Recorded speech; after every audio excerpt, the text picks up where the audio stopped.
It happened on April 25, 1920. Representatives of the great powers who triumphed in World War I met in the Italian town of San Remo to divide the Middle Eastern lands they conquered. 90 years later to the day, Christians and Jews gathered on the same spot to commemorate the event. The leaders of the great powers who met here in San Remo 90 years ago are long gone, but their decisions made history and transformed the Middle East. For the first time in nearly 2,000 years, they called for the establishment of a homeland for the Jewish people in an area called Palestine. Before its defeat in World War I, the 400-year-old Ottoman Empire spread throughout the Middle East. In San Remo, England, France, Italy, and Japan, along with the United States as an observer, divided the empire into 3 mandates: Iraq, Syria, and Palestine. France would oversee Syria, while Iraq and Palestine fell under Great Britain.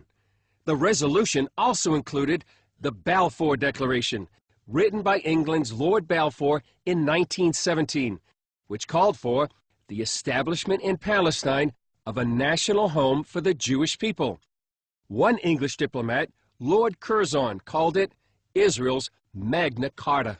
Thomas Sandel of the European Coalition of Israel helped organize the 90th anniversary of the signing of the San Remo Resolution. Chaim Weizmann said at the time, you can say that Israeli state was born on the 25th of April 1920 in San Remo, because that was the significance of it. The San Remo Resolution was the preeminent document for Jewish rights to the land of Israel.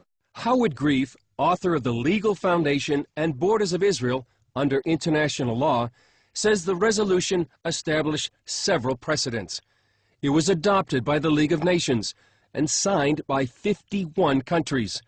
Exclusive legal and political rights in Palestine went to the Jews, while those same rights in the rest of the Middle East went to the Arabs. The Arabs got the lion's share. I mean, they got Syria, which was subsequently divided into Syria and Lebanon. They got all of Mesopotamia and all of Arabia. And this is what Balfour himself said. He said, why are you complaining? You're getting all these lands, and we're granting a niche. He called it a niche to the Jewish people who were getting at Palestine. Grief also says the 1920 San Remo Resolution supersedes later UN resolutions. There is such a thing in international law. Once you've recognized a certain situation and the matter is executed, you can't change it. The UN General Assembly exceeded its authority, exceeded its jurisdiction. It did not have the power to divide the country. But what about those contested Israeli settlements in the West Bank?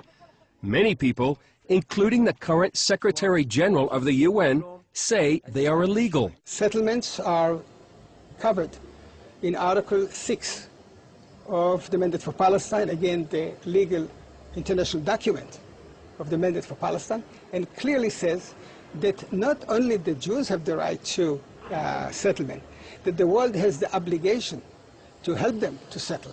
This legal right of Jews to build in the West Bank or East Jerusalem is little understood in the world today.